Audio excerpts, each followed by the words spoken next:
Designers and Builders, where design meets construction. We explore groundbreaking trends and talk to the pros reshaping our spaces. For your dream home, workspace, or just great design inspiration, subscribe to Designers and Builders.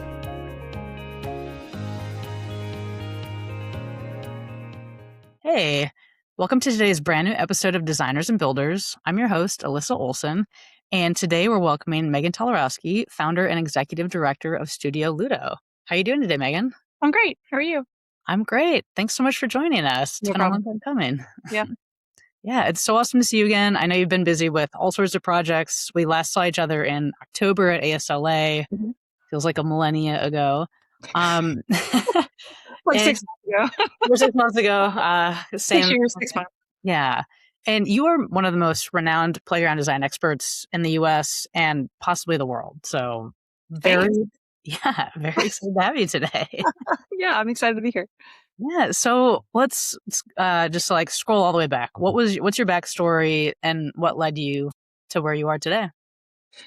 So originally I was an architect. I grew up in Northern California, super rural area. I grew up climbing mountains and trees and walls, and I've been a climber since I was 17. And then I moved to Chicago, to the south side of Chicago, to go to architecture school. And it was really eye-opening to me that people didn't have the same access to the outdoors that I did growing up. And because it was such a impactful part of my childhood, I was just felt really committed to making sure that everybody has access to a great place to play. So I got my start working at the Trust for Public Land in San Francisco. I moved back home after Chicago to be closer to my family, and their mission just really resonated with me. You know, they do parks for people. They do land conservation too, but they felt like you can't build a future of people that love land if they don't have access to it when they're young. And, you know, that kind of resonated with my own childhood. So when I started working for them, they were doing this 3-park initiative where they were building 3 parks and playgrounds in 3 years. So they hired me as the designer of those playgrounds. And I remember my first day, I was so excited. And they handed me this like giant stack of catalogs and said, go, you know, in a box of colored rubber. And I was like, wait, what? Like, I don't know how to design a playground. And that was kind of a seminal moment because I'm like, okay, I want to do a good job. And like, I did all this research on my own and I built these cool spaces. And then our funders at the time wanted to understand the impact of their investment. So they had partnered with this research colleague who uses a direct observation tool to collect information about people before and after renovations of space. And on the first day, our data collector quit. And so my boss, in true like nonprofit fashion, was like, well, wouldn't you like to be a designer and a researcher? So we collected data in these spaces. And as a young designer with very little play experience, it was phenomenal because I designed something and then I could see this like immediate impact on how people used it. And it really changed my mind about what play is because, you know, I spent all this time poring over these catalogs and picking the coolest colors and like laying out all the space, and people just use space differently than we expect. So I worked for TPL for 3 years. And then I got the chance to get my master's in landscape architecture from the University of Pennsylvania. That's how we know each other, right? So moved back to the East Coast. My husband's from here, so we ended up staying here. And then I got my first landscape architecture job. I was working for Olin for about a year, helping to run their research lab because I had that research experience. And then one day my husband texted me and he said, do you want to move to London? And we had a 1-year-old at the time. And I was like, well, yeah. And can the baby come? Can the cats come too? So his company shipped us over there. It's an international insurance agency. And so we lived there for 6 months. And when I first got there, I was like, whoa, like what is happening? There's like giant tree houses and public parks. There's like a 3-story concrete mountain with these like massive slides on the front of it. Like, how do they get that? And we get what most people know of playgrounds here in the United States, which is like posts and platforms and plastic slides. Yeah. So I reached out to those former research colleagues and I said, hey, let's do a study here. Like, let's see what's happening here and like why. And like, do these spaces, these like really adventurous nature-based spaces, does that change behavior? Do people like them more? So we spent 6 months with my daughter. My 1-year-old was my first research assistant. And we collected data on over 16,000 people in 16 different playgrounds. I published it as a study. And a couple months after we published it, it was on the cover of the New York Times. Wow. So people were really excited about this idea of like immersive, nature-based, adventurous play. And then some of the findings that we had about who was there and what they were doing and what their preferences were. And that's kind of the foundation of Studio Ludo. So we're a nonprofit whose mission is building better play through research, design, and advocacy. And we try to wear all those hats so that we study play behavior. We widely share our findings. We've done 2 other big research projects. We design really awesome places to play with people all over the world. And then we advocate on behalf of what play is and who play is for. That's absolutely incredible. Such a cool lineage. I feel like, would you have chosen play if it had not just kind of been part of the... All in my lap? I Yeah. mean, it was, so why I even found the Trust for Public Land is such a funny story, because I was a young architect in the Bay Area. I was actually designing mansions. That was my first job. And I Nice. wasn't really feeling it. And I was like, I don't know, like, should I do something different? And I was at my yoga studio flipping through a magazine, and there was a picture of a little girl on a swing, and it dissolved from a picture into a drawing. And it said, "Without you, this picture is incomplete." And I don't know, it just like stuck with me. And I was like, what is this? Is this a job? Who are these people? And then I found out about TPL, and I found out about this big initiative they were doing to bring more parks and playgrounds to kids in San Francisco. It's like really resonating with me now. I mean, you lived in San Francisco for a while too. Like now there's like a playground and a cool park on every corner. But when I first lived there, there was huge play deserts across the city. And a lot of kids were really underserved, where they had, like a broken swing. And like, now San Francisco is like highly invested in its built environment, but it took organizations like the Trust for Public Land or like Studio Ludo to continue to advocate that people need to be outside. They need to have great places to play within walking distance of their homes. And it's that those organizations and those people that like beat that drum that make that happen. Yeah, for sure. It's funny because one of the last projects I worked on at Methuen in San Francisco was a play yard. Mm-hmm. And the interior space of the building, they were at capacity before they knew it. And it's the biggest play yard that I've worked on, and it's still not enough space. It's never enough. Like if you build it, they will come, and then they will ask for more. Yeah, and they'll crawl all over it and do all sorts of crazy stuff. They'll love it to death. Yes, they will. That's really, really cool. And so now with Studio Ludo, are you working on projects primarily on the East Coast, or what's your range?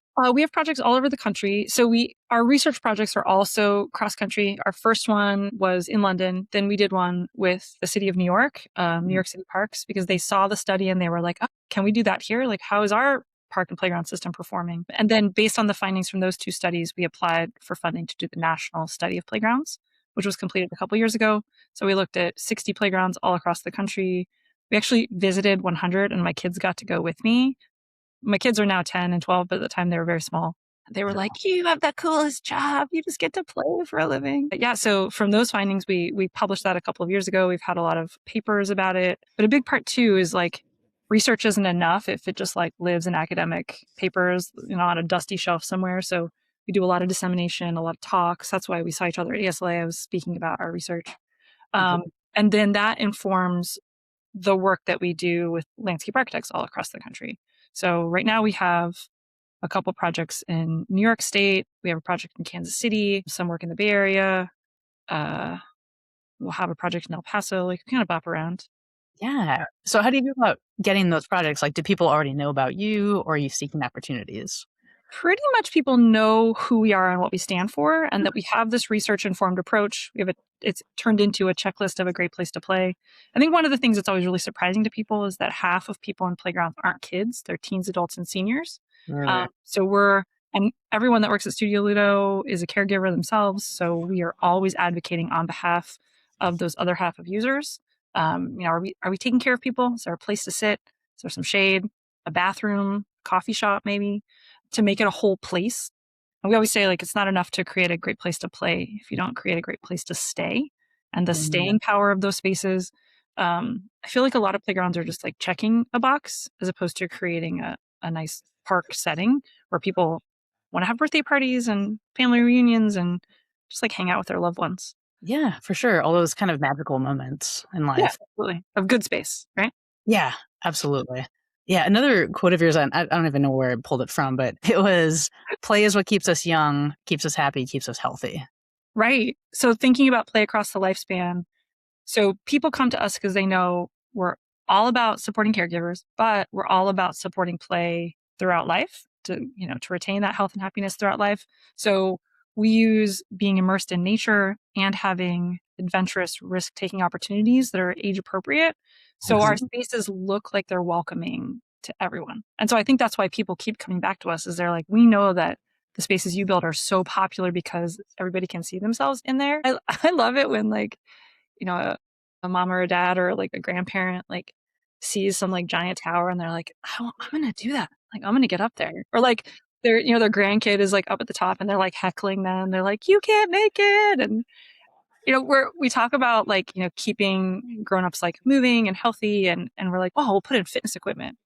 I was like, I don't know about you, but like, I don't really want to exercise when I'm outside, but I'll climb a 3-story mountain and slide down it a bunch of times with my kids. That's Right.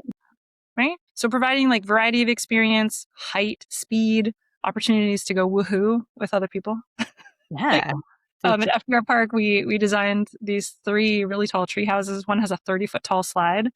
And on opening day, it was pretty much only grownups that were going down the slide and like shooting out of it like a cannon and just like cackling. And people will send me videos of them going down the slide and they'll start going down the slide and they're like, ha ha ha ha. Ha. And then about 2/3 of the way down, you reach the sort of like max velocity and then they'll go, ha, ha, ha, ha. And then they shoot out and then they're like laughing. And I think we don't give ourselves enough space to like reconnect with that joyful part of ourselves. We're so focused on like go to work, pay the bills, like you got to do the next thing and the next thing. We're always so overscheduled and overwhelmed.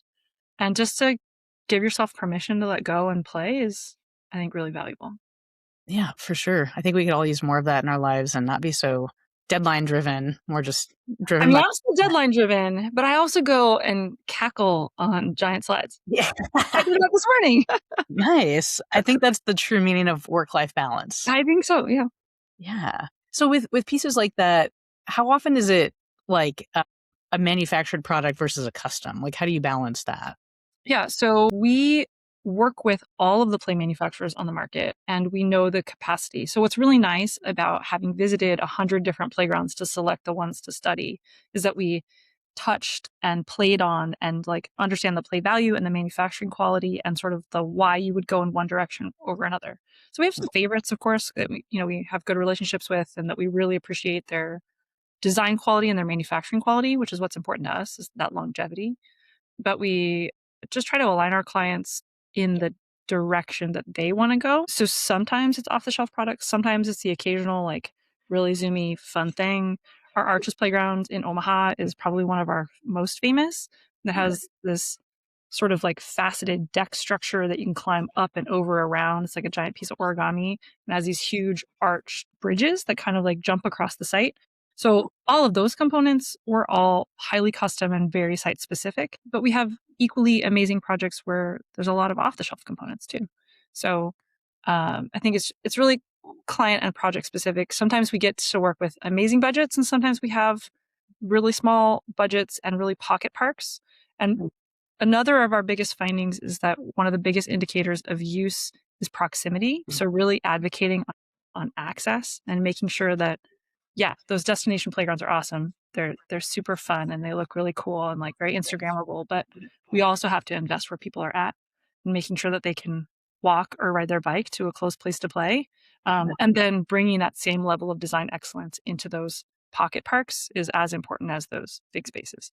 For sure. So if you have a site, for example, that's maybe a little more remote, but you're trying to get it connected, has there been an instance where that has led to, creation of trails or other ways of connecting people to the space? Oh, so we do a lot of master plan work, which is really fun.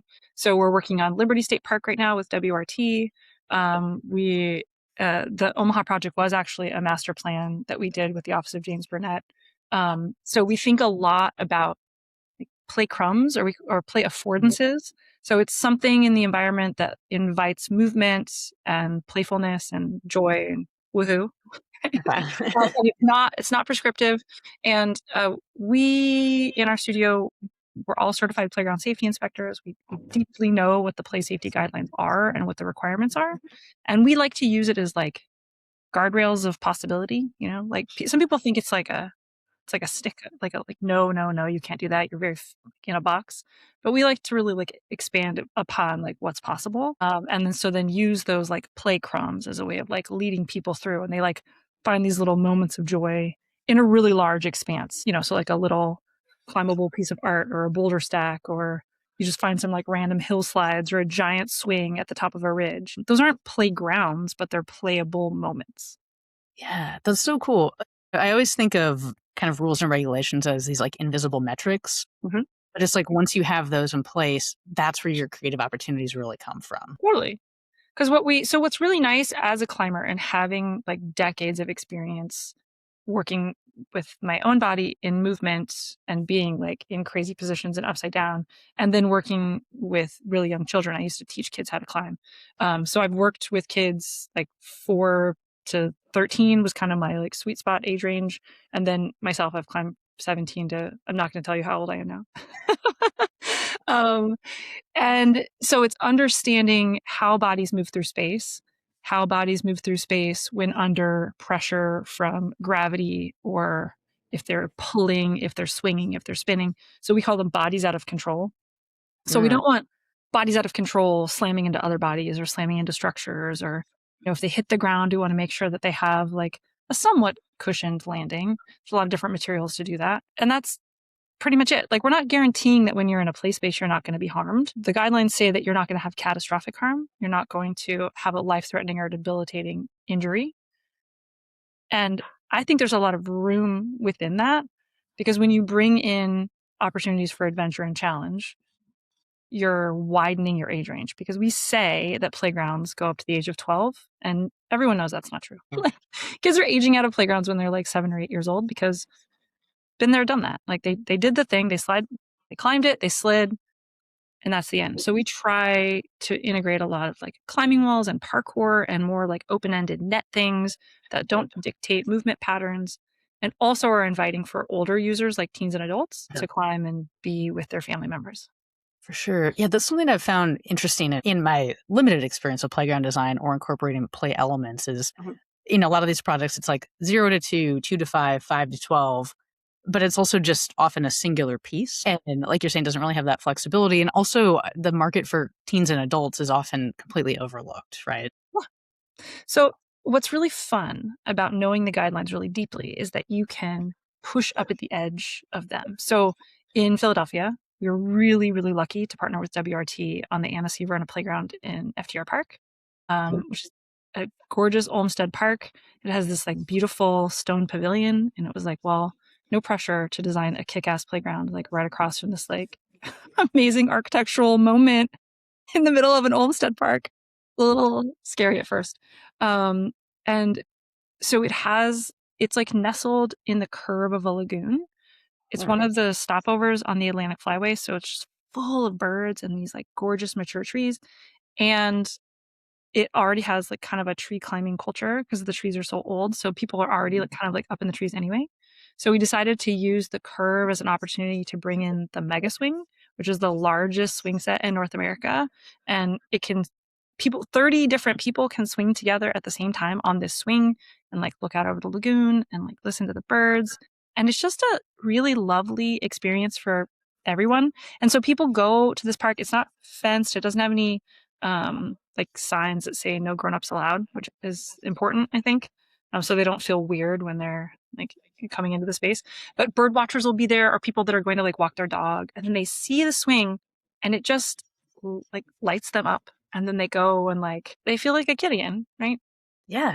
And the way that we were able to make that possible is that we kind of challenged the idea that a use zone, which is like that space for those bodies to move through space and not hit anything, used to be defined by the extent of the swing itself. So it was basically this like huge box that the swing had to have this free and clear. Because the fun thing to do when you swing, right, is to like get to that like highest point and then like leap off. So we had to make sure like, oh, if you're going to leap, like you get front leap in the back and front and the back. So we said, well, you don't actually need like quite so much space. You only need space for your arms, so your arms don't bump into anything. So we leaned it out a little bit, and then we were able to, by making it a little bit smaller, we were able to put it in this giant elliptical shape. So it meets all the play safety guidelines, and it's for everybody. Sorry, that might have been too nerdy to talk about. I was going to ask you about that because I'm like, A, that's definitely a destination Yeah. park for me next time I'm in Philly. But B, it's like, it'd be so cool to see the fall zone diagram because, like, if everyone in that circle jumped into the middle, They even wouldn't hit each other. yeah. Yeah, it's really good. And then also, we say it's like the play things are only successful with the adjacent site context. So it has a picnic lawn in the middle, it has benches, there's trees. Like, that's where people are going and like putting out their blanket for their baby and like hanging out, having a picnic, having a snack, and then like watching everybody else. It's a very social setting. It's like a giant amphitheater, like swinging around. So cool. Yeah. Yeah. Do you ever have like team meetings out there? You're like, everyone grab a swing. Yeah, or like Friday happy hours, like bring Ooh. a lot of people go and like pregame there now before they go to the stadium complex. Oh, that's Like so before a cool. ball game or something. Yeah, it's really funny. Wow. It's like bring your baby and your grill and We've had a ton of birthday parties there in our family. Like it's just, and also it's really close to the Broad Street line. So it's just really accessible for everyone. It's just become a really great destination. yeah. That's also really important in such a big city. Like you want to make it easy so people can frequent it, experience it, just part of Yeah, their everyday life. exactly. Yeah. Wow. And how does it feel like when you go there and experience your own project? Like always completely surreal. Like sometimes, you get, I don't know, design is weird, right? Like where does this inspiration come from? It feels like a fever dream sometimes. You're like so tired and like beating your head against a wall and you're like, everything that I draw looks terrible. Why does it look so terrible? And then all of a sudden you'll just have this like spark. What I used to teach design at Penn. What I tell my students is like, you don't know where that spark is going to come from. So like, if you find yourself in that moment of like, this is crap, I am crap. We always get there as a designer. Like, go swing or go for a walk or like just go do something different and like let your brain rest and then see where those sparks come from. Because for Arches is our most famous playground with OGB. And it was ugly. Like what we had designed, we literally had designed ourselves into a corner and it was not working. It's a very long and linear site. It's really hard to fit in the required use areas. Sure. And we were like we were working in plan mostly. And then what we realized is what we needed to do is think about it volumetrically. And so we ended up creating 3 different layers and then warping and interconnecting the layers. And we made this like really simple paper model out of paper and hot glue and unbent paper clips. It's actually in Landscape Architecture magazine. We talk about that process. And it was this silly little paper model and glue and paper clips that turned into the Arches playground. Like if you put it next to a picture or, from an aerial view, they look exactly the same. Wow. It's so funny. It's funny because like, I see you all over LinkedIn, all your talks, all your stuff. And then like, saw you in LAM. I saw you in the Pennsylvania Gazette. I was like, you were just blowing up. Yeah. So I'm definitely going to be peeking in my copy and check that out. The Arches playground. But I think it's really important to talk about process and to talk about playfulness and flow in process, because you can't design a space that feels good to people if you yourself are not spending time outdoors in spaces that feel good to you. And you can't design a space that invites playfulness if you don't have playfulness in your everyday. And I think we forget sometimes what it is that we're doing and that you have to still find joy in the act of design and build. Yeah. Yeah, I completely agree. I feel like as a landscape architect, it's the irony of like, I'm mostly inside at a computer. It's so sad. So this summer we took this trip that I took when I was a kid where we drove from California and we like went up through Oregon and we went to like all the national parks and then down to Colorado where my uncle lived and my cousins and then back like through the Grand Canyon. So we did a similar trip with my kids in a van, which is like so bold of us. We went to like 8 national parks and it was a totally different landscape. And it like really just broke open some of my thoughts about like what feels good. In particular, we were at Zion and the Zion Visitor Center is so phenomenal. It was like 100 degrees and the very subtle landscape design of the visitor center and understanding deeply the environmental context of desert and like how to feel okay in the desert with these like little really tiny bits of water and really lovely plant palette and like I was like, oh, we have to bring some of this like ethos into some of the playgrounds that we're designing because we think about a lot about caregiver experience and like how they're comfortable because the more they're comfortable, the longer you can stay. and they're not just like sitting there like checking their phone or their watch of like, when can I get out of here because this sucks for me. Yeah. Like so many playgrounds, like I have my TED talk, I open it up by saying like, I design playgrounds for a living and I actually hate most playgrounds.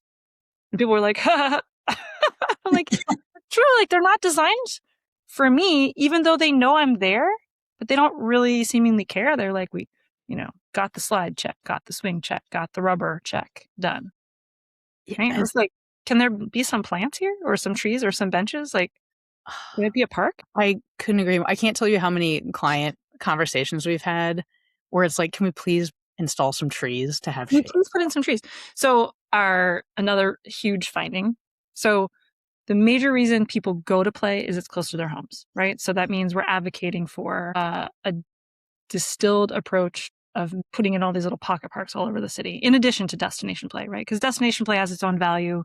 It's like a tourist thing. It brings in revenue to the city. And it also is like a marker for family friendliness for most cities. They can point to something and be like, it's a great place to live. You can go here. But the main thing that affects use in playgrounds is mature tree canopy. More so than any piece of play equipment you can put in there. If there are mature trees, people will come. If there's no trees, people will not come. Yeah. It's true. People like trees. They do love trees. Yeah. When I lived in Brooklyn, it was my first internship during grad school. And there was this little park on my way to the office, and they had a coffee shop with like $1 coffee, $1 tarts. I was like, I want to hang out by this playground. Like, I don't have a child. I don't feel like I'm being But weird it about also feels nice. Like when you hear joy. So when we were in New York, it was really fun to watch. There's a lot of parks that have a playground like as an embedded piece of them, but they're a much bigger park and there's lots of tables and chairs and trees and shade and then food carts. And people would come on their lunch break and just hang out near the playground because the sound of children and the joy, most of the time the joy of them playing it just makes you feel good. It like lights you up. Yeah, it really does. Yeah. And so I also want to ask, just like the senses during play. Like people mostly talk about kind of like the 5 physical senses, but there's also proprioceptive, vestibular, interoceptive. Yes, I love that you know that. Very few people do. So, right. It is, where is my body in space? How am I using my body? And how do I feel inside my body? Yeah. Is generally, and I think a big detriment that we have in our society is that we are so hyper-focused on mental development. Like we know what the metrics look like for kids for achievement and attainment through education. Sure. And we don't have associated metrics with what a physical literacy would look like. So we don't put the same amount of pressure on children moving. And in my opinion, it's what's leading to such a rise in mental health and social emotional disorders is that as a kid, I don't talk about this a lot, but like my childhood was not great because we grew up in a really rural place. We didn't have a lot of resources. Like my family was under a lot of pressure. And I felt that as a kid, right? And the way that I dealt with it was by going outside and climbing trees and being upside down and going to the creek and just feeling the feelings I needed to feel by moving my body. And kids don't go to therapy. I mean, some of them do, but like we're not often thinking about like how they move through problems and how they navigate really big issues. Like the issues that kids have to think about are getting bigger. The world is getting complicated. And we aren't letting them move. So what resources do they have when they are upset or hurting or they're dealing with challenging situations? Like if they can't move through it, what else? Where are they turning to? Like, I guess like numbing out on screens or like if we're talking about mental health, like I am only okay if I move. And I think I'm always asking people, I'm like, what is like your movement practice? Like do you do yoga? Do you climb? Do you just go for walks? Like, you gotta get out of your house. You gotta get off your phone. You can't just like doom scroll your way into Yeah. No, I totally you get like stuck in a headspace and you're like, oh, everything's falling apart. Yeah. For physical, for mental, emotional, it's like every level of our beings as humans. The human body is meant to move. Period. Absolutely. And so we have to keep doing. If you want to keep moving, you have to keep moving. That's what all of in my injuries I've sustained. Every single doctor has said that. And then I think going back to that big trip that we took this summer, like it was a hard trip, right? Like we're moving a lot, stuck in a car. It's really hot. It's really uncomfortable. They're not in their normal spaces. So my kids were they were 9 and 11 at the time. And so we talked about interoception all the time. How do you feel today in your body? Like, do you need to move? We've been stuck inside. Do you need to like run? Do you need some water? Do you need some salt? Do you like our physical being has much more of an impact on us than we think. And Yeah. you can't have a healthy brain if you don't have a healthy body to carry that brain around in. Yeah, that is so true. Like, I just really appreciate that everything's just, like, deeply rooted in reality. Yes. And also in like hard physical movement. Like we had an occupational therapist on our board for about a decade. We talked a lot about heavy work, which is an interesting concept that not a lot of people know about, but it's like when you're like digging or shoveling or raking, it's like, it really works those like deep core muscles and like engages it's like cross body because it's like crossing the hemisphere of the brain. And just the like craving that we have sometimes for that kind of like deeply embedded movement, which is why I love climbing and open-ended movement types. We work a lot with schools too. And when we talk about kids moving their bodies, we'll say, listen, like if a kid is moving their body, if they're flipping upside down, if they're fidgeting, if they're tapping, if they're like leaping, it's because their brain has said, I need this input right now. Like their brain or their body needs this input on their body. But each community gets to decide, is this the setting for which that physical movement is that appropriate? So the kid moving is appropriate. The setting in which the movement is happening may not be appropriate. So we need to have more settings for kids to move in novel ways because every different type of movement is building those senses we just talked about, the vestibular, the proprioceptive, the interoceptive. You have this massive amount of neural development in very small children. 90% of our brain is built before the age of 5, which is crazy. But then we have to build a strong body.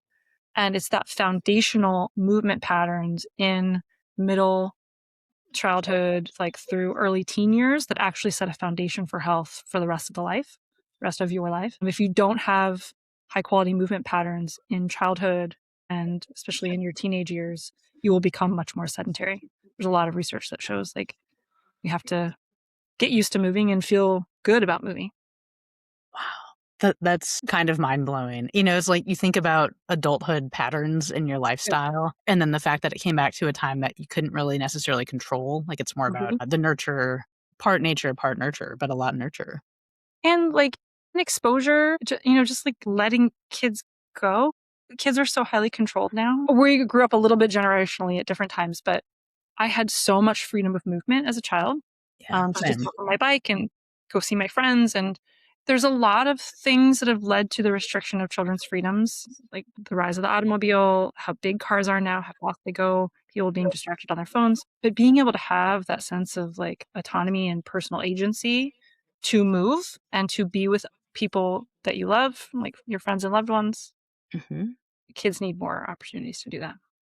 Yeah, which is what you're creating. Park by park, playground by playground. Park. Yeah, we're really, really highly focused on public environments because we think that's where we need these spaces that really invite everybody in. And also, when grown-ups go and they play and they remember how great it is, then they make that space for their own kids. Yeah. Do you find a lot of community support around your projects? It is community by community, right? Because playgrounds are supposed to be a safe space for kids to play. And the perception is that they should not be harmed in that space. And it should be like a bubble wrapped rubber scenario for some parents. And so we kind of challenge that based on research. Another of our board members, Dr. Mariana Brusoni, she started her research in injury prevention. And she actually found that across the lifespan, children that partake in adventurous big body movement and risk taking, which is like being up high or moving your body very fast, it's developmentally appropriate to their age. But kids that had the opportunities to take risks in childhood had fewer injuries across the lifespan. So counterintuitively, it's like, well, if we let them try things out in childhood where they're closer to the ground and they bounce better, right? Like think about as we age, like when we hit the ground, it's much worse for us. Our bones are more brittle. We're not as strong. Like we don't have as much muscle mass around those bones. So learning how to move appropriately in childhood really affects that long-term injury potential. So we try to offer spaces where you can take those developmentally appropriate risks, which is like climbing on a boulder or a log or being up high. If we put kids up high, we're going to give them that sensation of being high, but they're not going to fall out. So we do a lot of tall towers that are fully enclosed with like a mesh. So you have that like visual and that like, like when you're at the top of a roller coaster, like, oh my God, I'm so high. And then they'll slide down, right? Like, so it's always like, it's this delicate balance between like offering those experiences, but making sure they don't come to harm, which is where we go back to those play safety guidelines.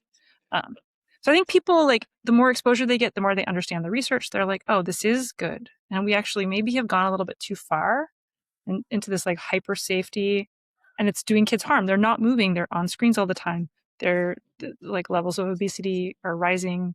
Kids are getting more like carpal tunnel injuries than breaking arms, which like, is that what we want as a society? Or like, maybe it's okay that they like slip and fall and then pick themselves back up and try again.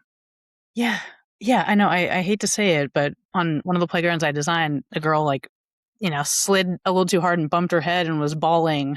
And it was in front of my boss and the client, and we're all like, oh, like you feel terrible. But at the same time, it's like, that's how you learn. Yeah. Like we've all done, like I used to play on an asphalt playground on monkey bars. Do you know how many times I fell and it hurt a lot? Like so much better now. But also like you were saying generationally, like children nowadays, they're growing up with screens. They don't have that dichotomy of like the analog and the digital. It's just all digital.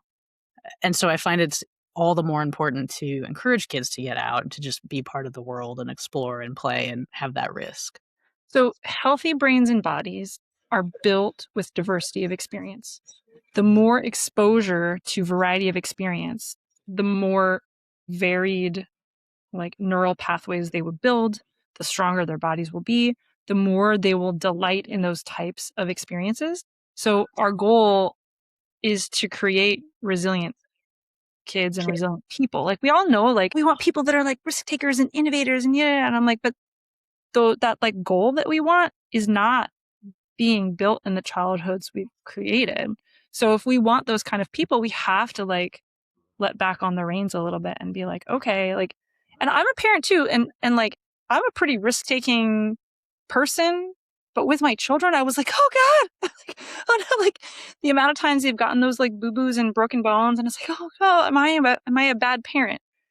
But no, you're a good parent because you're offering them these experiences that their brains and bodies are craving, and then are going to turn them into resilient and whole adults, which is our goal. Yeah, it's really cool. And once you can adapt and be flexible, and like those skills will carry across your lifetime, and you won't be afraid of things that would otherwise be kind of innocuous to you had you been exposed.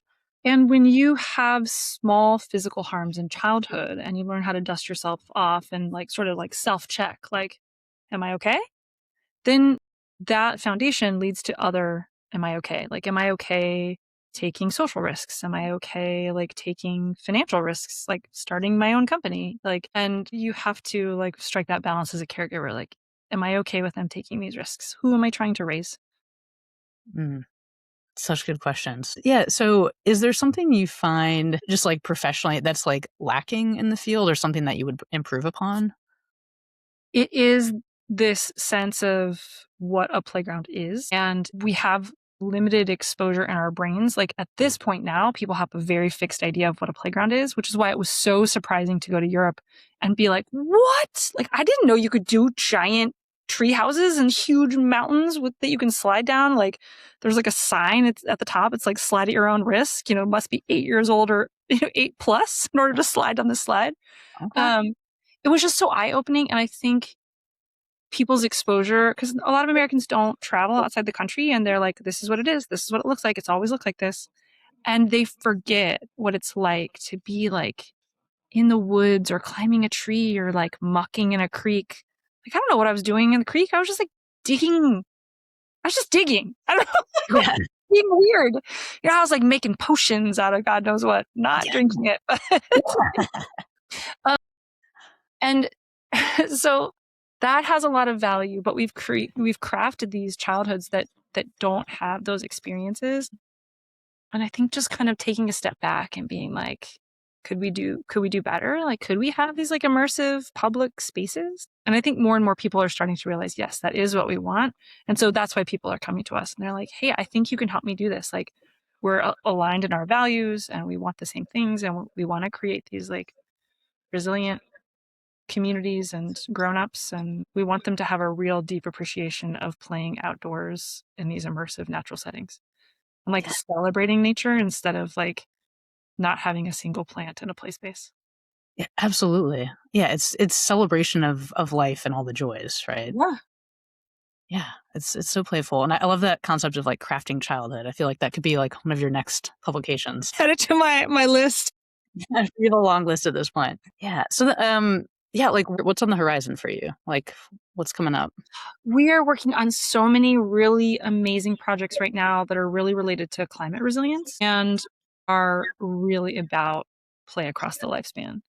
So, like I said, we're working on Liberty State Park, which is the big state park across from the Statue of Liberty with WRT and Arup. And so that's looking at the climate change implications of sea level rise and how it's going to impact that really phenomenal public space that many New Yorkers and New Jerseyans, I don't know if that's the term, people of New Jersey, spent their childhoods there. And then we're working on High Falls State Park with Olin, which is a reclaimed industrial parcel that used to be factories for Bausch and Lomb, amongst others. It has this like 90-foot waterfall. And so they want this like really industrial character and like celebration of the history of place. So what does play look like in that context? We're working with Reed Hildebrand on Montague Park in Chattanooga, which is half a outdoor sculpture park and half soccer fields. And the middle is this like no man's land. And so we're building the heart, which is going to have climbing walls and parkour and these massive slides and like a really interesting conversation about like what is play in an outdoor sculpture park. Yeah. Yeah. Usually those don't mix. They're like, don't touch. So we work with really lovely humans that are very like-minded in value and are trying to offer a new type of public park that uses play as a way of building community and connection and health across the lifespan, and out of really amazing materials with master craftsmen. It's like the best thing I could have asked for. Yeah, it really is. And I love like the evolution of materials. And I feel like clients are asking less for plastics and, these and more like natural biophilic wood. Like I know your wood potion bowls, which seems so fun. I mean, I think when people talk a lot about sensory play opportunities, so people know what physical movement is. They're like, oh yeah, we're going to swing, we're going to slide, we're going to spin. And we want to have a sensory playground as well. And it's like, well, what does that mean to you? And like, what does it mean to be in a sensory rich environment? Because for me, it's not just like visual, it's like activating all of these senses that we talked about, all 8. And like, what is the sound of the space? Are there natural sounds like birds and water? What are the feels of the space with wood and stone and concrete and like real materials? And then like thinking about it even like after it rains. Like I love going outside after it rains and like the smell of those materials because they change, they're not so fixed. And they still have longevity, right? Like they still are gonna last. And then plants, they're really scared about bringing plants into play. And I was like, but kids need to be exposed to the beauty of the natural world and see butterflies and bugs and weird creepy crawlies and birds. So we think a lot about an intentional plant palette that invites kids in and has like really weird seed pods. Like I love using magnolias because kids are like, that's like a dinosaur plant. They're like, plants have a very specific play quality, like willow and like the fuzziness. So just like sensory play is an immersion into a space where all your senses are alight. Yeah. And that's what we try to do. That's so cool. And so important, like I feel like those underlying principles of what we do in design are so important because you're creating those experiences and offering that at an early age, right? So later in life, like if you do come across those weird creepy crawlies, you're like, oh, it's fine. I'll like, it's not a big deal. But you also can appreciate the beauty right around you. Yeah. And just like we're, tracking back to the beginning of the conversation where you said like, why did I get my start in this? Is that I didn't realize that my childhood was so special. I didn't know that just having freedom of movement and being in an outdoor setting that like really lit me up as a kid. And I would find all kinds of weird stuff and go like, dig holes. Very significant digger. Like no one gave me a hard time about digging. I didn't realize how special that was until I moved to Chicago. And then I saw how like, frankly, like bereft the landscapes of childhood are for a lot of those kids in the south side of Chicago. And I was like, this is not acceptable. And we have to do something about it. We have to stand up and say that like, we all deserve access to nature. Yeah, couldn't agree more. And I appreciate that you've taken an observational approach to your own life. And I'm like, this is what I like. This is what could be offered to others. And you created an entire business and career around it at this point. And then continuing to be curious and continuing to do research. Like we're trying to pursue a study now on teen, adult, and senior play. So, every study opens up new questions of inquiry, and then you continue in that vein of like, oh, okay. So that was interesting. Like I always joke when I give my presentations that like it took me 3 studies to say definitively that people like trees. People like trees. That's a big, very impactful to them. Because research is long and you have to collect a lot of data, but it's such a fun idea to think that like you can just keep asking these questions and then share your findings and then like elevate all of our practice aligned with what is it that people actually are looking for. For sure. Well, yeah, I'm definitely going to use your research when clients don't want trees or believe that they're important. Oh, they like trees. Well, also, what was interesting is that so we looked at no plants, and then we looked at immature shrubs and immature trees and mature trees outside of the playground and mature trees in the playground. And so every step on that scale, it was a 0 to 5 atmosphere scale, we saw 25% more people. So even just like a little bit of plants really changed the behavior pattern of people in that space. Wow. Yeah. Incredible. It's like, I feel like we intuitively know that. We know people like trees, but do they really? Don't they just want to swing? Yeah. Well, hopefully, no, they really just want a tree. Yeah. You're focusing on, it's not just a playground, it's the ground part with the play incorporated. Yeah. Incredible. Well, Meghan, you have a lot of accomplishments, a lot of accolades. What advice would you have for others or for that younger version of yourself? Always stay true to yourself. So even though I had worked at TPL and I was pretty sure that I wanted to be in play design and in public play design, when I went to graduate school, I was exposed to a whole different set of people with a different set of values, and they really tried to steer me in a different direction. And it's hard sometimes to take a step back and to take a risk or a leap of faith that the thing that lights you up will light other people up as well. And also, I sound really articulate and able to like make my talking points and all that now, but I've been working at Studio Ludo for a decade, right? Like, and even along the way, because my research wasn't complete, I felt like I didn't have like a leg to stand on. Like I knew these things intuitively, but because I didn't have the research backing, I didn't feel like I could state them emphatically. And so just keep plugging away at the thing that makes you you and that you love, because you will find like-minded people that will also love that thing, right? Incredible. Yeah. Yeah, I appreciate that. I feel like I also personally need to hear that today. So Yes. I think we all need to hear that, because it's hard to carve out space in practice if you're doing something novel. And it's what's really fascinating is that now you're like, of course there's cool playgrounds everywhere. A decade ago, the playground industry and the spaces in America looked wildly different than they look today. And now there's like a massive market and there's tons of manufacturers and everybody's like buying into the idea. But that's not where we started. Yeah, it's true. It's completely transformed. The things that clients even ask for are vastly different. And the language around senses and all these different experiences used to be just like you were saying, like check the box thing, let's move on. And I think it's important to just keep having conversations like this of like, what is it that you want to do? Why? What are you passionate about? Who can you align yourself with? Just keep saying what your values are, and then people will find you and align with you. But you have to keep putting yourself out there in like scary ways and talking on podcasts and speaking in front of the ASLA national body. And and you're like, I'm just going to keep saying it. And I hope you guys like what I'm talking about. Well, we'll just keep checking those boxes and see what happens. Nice. Well, thank you so much, Meghan. It Appreciate was your really good to talk to you. yeah. How do other people connect with you? You can check us out on our website. It's Studio Ludo, LUDO.org, or you can email me at Meghan, MEGHAN, at studioludo.org. Follow us on Instagram, Studio Ludo, LinkedIn. I'm always all over LinkedIn. All I'm right. always all over Instagram. Yeah, and I'd love to hear from you. Okay, great. Well, yeah, people check out virtually and physically at Meghan's parks and playgrounds. So thank you so much, Meghan. Yeah, have a great weekend. Yeah, you too. Take Okay, care. see you. Go play.